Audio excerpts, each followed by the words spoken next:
Okay, so what we're going to start doing is having different tables, got a representative from each of the tables speak about some of the thoughts, concepts, and proposals that we've developed so far, that we've worked on. And we'll start with the table that was up here to the left of the large posted board that we have. Shall I hear it up?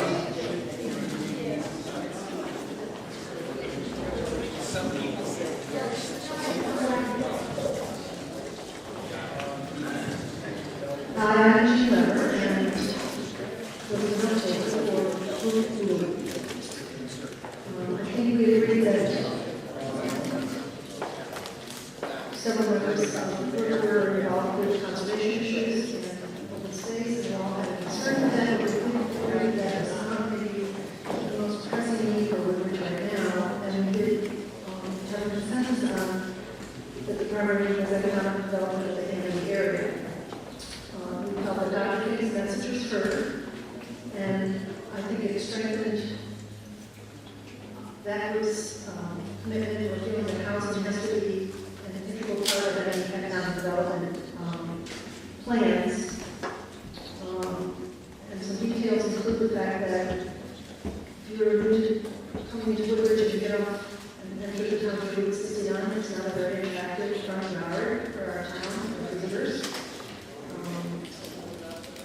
Somebody suggested that there might be a niche for the hospitality industry that maybe has a shortage of hotel rooms, and there might be things like beds and breakfasts that could be developed or even a small hotel or something. One concern was what the first step might be, whether we have to start looking at our zoning regulations or how do we shift from business development to mixed-use development.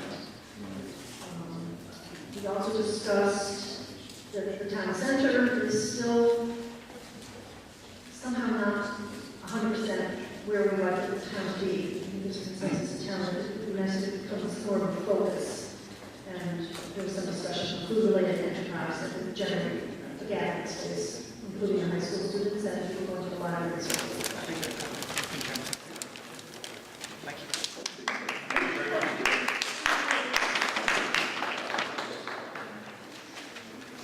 We have a representative from the table that met over here to summarize the thoughts of it. Yeah, a reservation about talking. We have 4 pages to change my one. Yeah. Just the top. I'm a little worried about that. So I'm going to try to go do some kind of outline and share the copy of the correct by stating what she was thinking. Jeff, hold the microphone or use the microphone or talk Yeah. louder. We can't hear you. Is that better? Yes. That's better. I can't do two things. I know you need to make We talked a lot about the business area down there and creating it into a business housing busier area. We were talking a little bit about that our economic base is pretty much almost gone. But it's actually there's only 8% of land left that could be potential housing. So we need someplace to get some tax base, and so we saw the economic area as a large potential area where we could actually be doing that. And then we spent a lot of time getting into the minutia of how to attract all those types of things up there. But everybody seemed to rely on the walkable, shoppable, livable, and everybody wants it aesthetically pleasing. There was a fair amount of discussion on still having the center of the town, the firehouse, be something more community. And I'm going to go a little bit out of the envelope, just a little bit. In that we need two communities. It's like there's like 2 different types of community centers, and one is like up here, but it's like for town concerts. Maybe there's a coffee shop up there, but I mean more like people literally in town using this space. as opposed to the economic development area down there in the flats is more for obviously people from Woodbridge, but then it would also attract people from other towns to come and possibly build in this area. Right here. Okay. We did spend a fair amount of time talking about the gateway retaining and what could be built there. There's a gas station. It's public information. There's a gas station across the street from Starbucks, and whether it turns into what kind of business it turns into, or what someone's trying to do. Let's see. We spent a lot of time talking about other towns have a lot of community activities, like art walk, taste of whatever, and everybody was really interested in Woodbridge doing more of that. And there was this encouragement of going down to like Westport and South Norfolk and find out who actually does that stuff down there. And is there a commission that does it? Is it local businesses? So we spent a little bit of time, everybody agreed that we should be including in our long-term plan some kind of green sustainability regulations. We did talk about open space and the ability to connect open spaces, the ones that we have, and whether there's a way to pinpoint properties that we may want to acquire that could be connected to make more of a greenway as opposed to little pockets.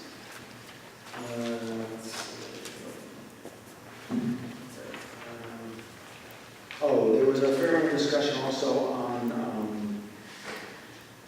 historic wares, because although we have a historic review committee, there's never been a study that they've used to refer to this is what the historic look of Woodbridge is, and therefore this is what we want to apply to new buildings going up. And that came out of a discussion on, like, if you want to do some kind of economic development and housing along Lucy Street. So there are some houses that have been there that are older, and then there are open areas, and the idea is maybe the houses that are older, they have good bones, they could be corrected to go back to what they look like, and then new houses, buildings that get built in between there would have this like code study template to make those buildings so the whole street looks continuous.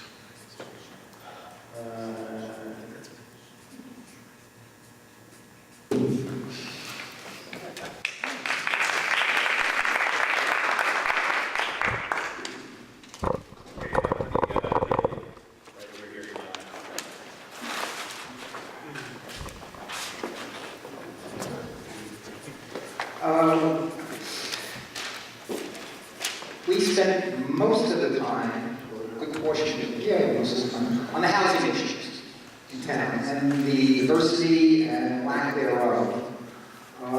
We decided, or we were in favor of diversity and affordability, recognizing that the zoning regulations have to change. We talked about the ability to have, call it, in-law apartments, and wanting to have that, recognizing that it would be rental apartments as opposed to having to be related, person-related. It would, of course, be subject to the zoning, it would be, of course, subject to both the Clinic Act and regulations as well as building regulations, but we were in favor of it.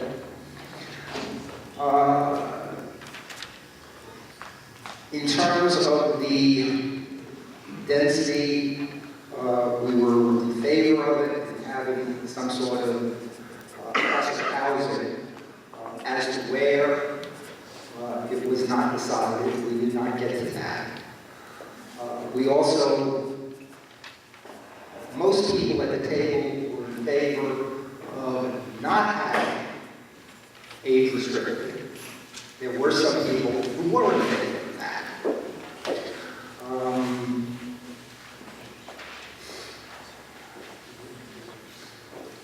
What else? Then we went to transportation. sidewalks and bike paths. Obviously, not obviously, the sidewalks were, discussion of sidewalks was primarily in terms of the commercial area. It was recognized that sidewalks outside of the commercial area, people might be against because of the requirement to take care of those sidewalks, and which was a total surprise to me. And so it was pretty well agreed that it would be limited to the commercial area. And getting into discussions of how do you encourage the sidewalks in those areas that don't have them, in terms of incentives, tax incentives, or requirements, because you can't require someone that does not have a sidewalk in a commercial area to have it. So how can you encourage it? The other thing that we got to very late in the discussion was in terms of commercial development. Do you want to try to encourage or have some sort of development in the town center? And lunch came, and I don't think we got that. Anyway, in the town center? Excuse me? Anyway, in the town center? Yes. Well, except it wasn't commercial since we didn't do it. And the other thing was bike paths. We were completely, everybody was in favor of it, and we needed, I think we were going to get more into that in the afternoon. It was a question of limitation because of the road widths within the town, limitation because of state roads, which can't be wrong. But still, how could we encourage it throughout the town over the next 10, 15 years?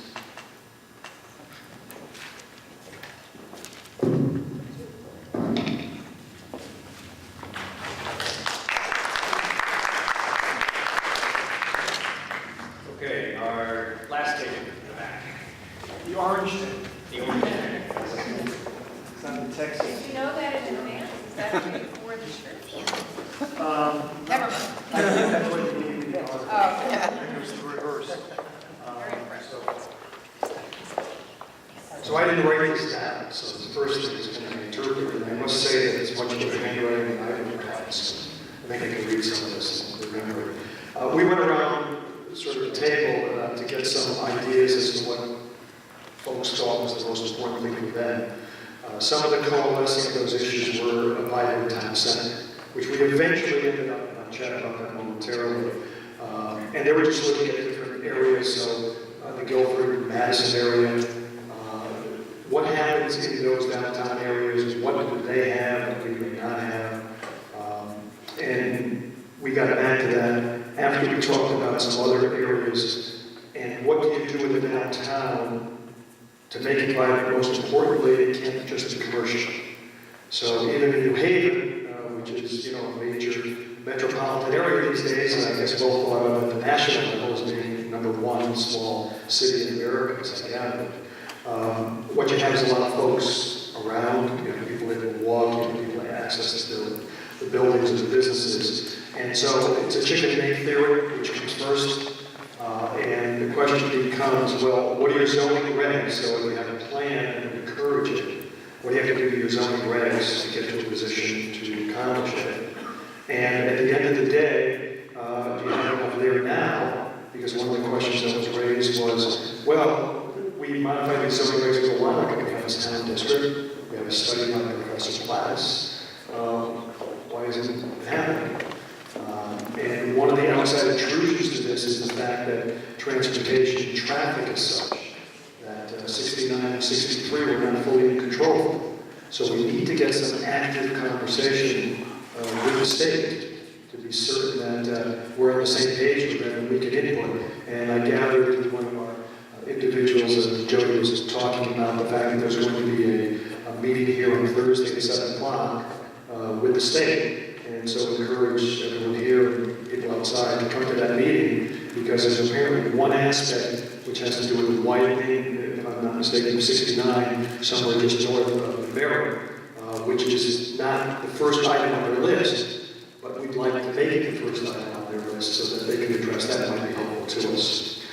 Some of the other items that were raised, one comment was, well, we want to make this the best little town in the state. So it's the best little city, we're going to make it the best little town.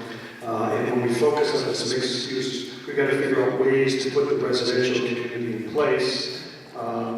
Some comments were active adult community in the flats. See if you can deal with the recreation, maybe more opportunities going around, as Alan was talking about, bike paths and running paths and protected lanes. One of the comments was just how expensive it is to live here, relatively speaking.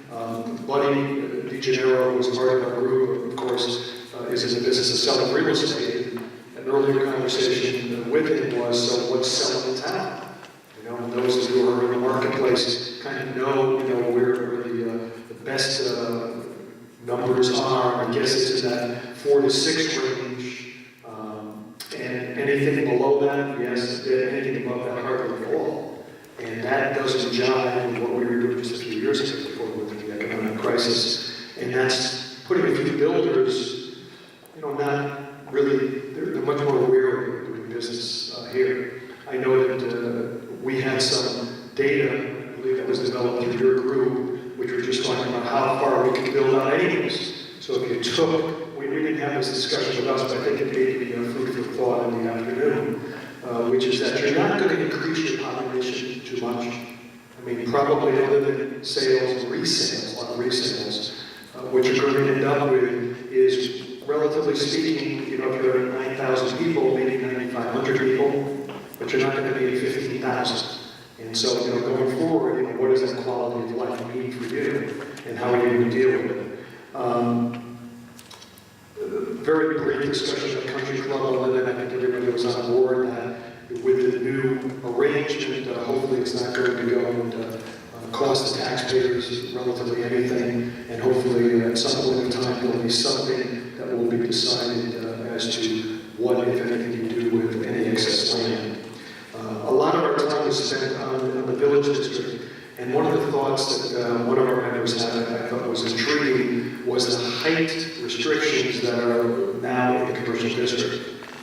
Apparently it's a 3-story height restriction.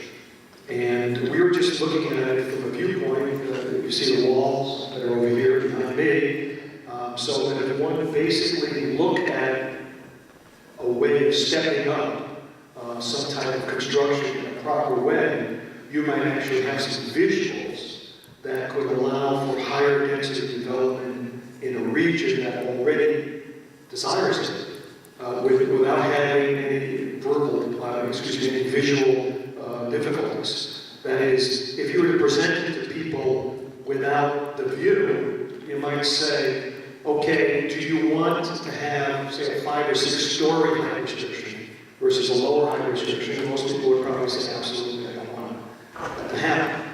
But yet, we look around at some of the towns. I'm familiar with Shelton, which is where my business is, and we know with the Citadel and the towers he built up there corporately, and then he just put up a 17-story residential tower.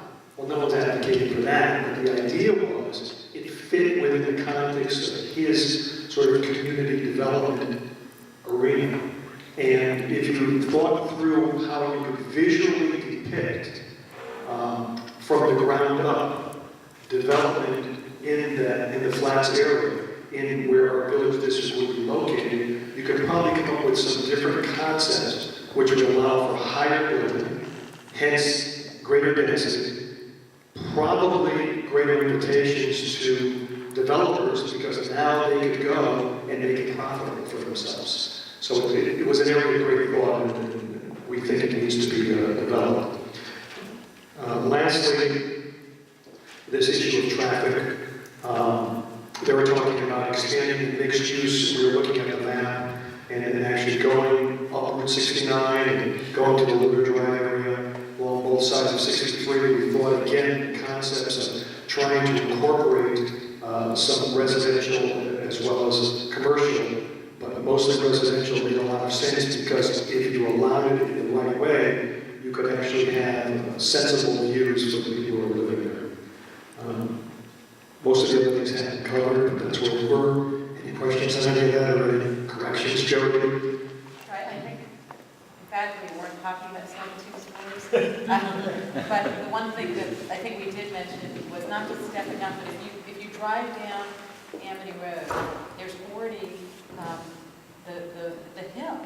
So if you allow, so visually, if you allow the properties to develop higher, it would not impact, I think, visually would not impact your experience of Woodbridge. It would have tremendous views of West Rock. And because you would allow developers to build more, it would be more profitable for them. We'd have a higher tax base, of course, and they'd pay more taxes. And so that it could be a win-win. And then just allowing additional people down there so the existing commercial buildings would be more viable. Correct. And then the only other issue that I think came up was rehabilitation and maybe having some subcommittee take a look at an area where perhaps some buildings might be able to be updated and upgraded, and perhaps having a conversation with the owners of those buildings collectively to see whether or not something can be put in place. Thanks very much.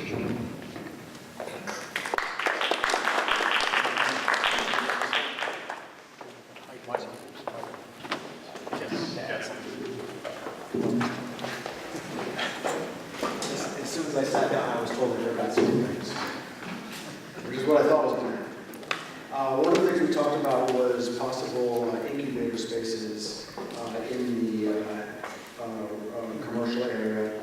And we also talked about creating small pockets of land around town and around that area that could be used for like artwork and sculpture areas, and also like for garden areas. Because those, not dissimilar to like the piece of property that's across the street from Blue Check. That idea, and taking those little pieces of property that don't do anything. And then somebody asked me to clarify when we talked about the firehouse being used as a community thing. We were talking about the old firehouse. Just in case that wasn't Okay, very good work with everybody. That's great. We've raised some very important issues and areas of concern. What we'd like to do now is a little after 1 o'clock. For about 45 more minutes or so, break out back into your tables that you were at originally. And I know there's at least one table that still has some things that they would like to continue to talk about, which is fine. But also at the same time, what we'd like to begin doing is taking your ideas and your concepts and taking them to the next step. Start to think up what are some recommendations that could be made in terms of what needs to actually be done to make the things that you were envisioning happen and become a reality. So that's what we'll be doing for the afternoon session.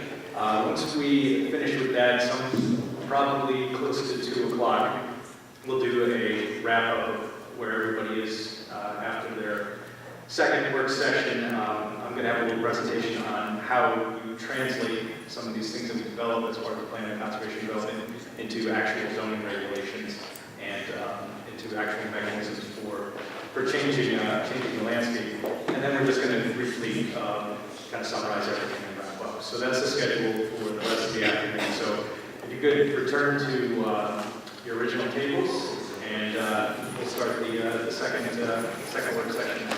Thank you. Yeah.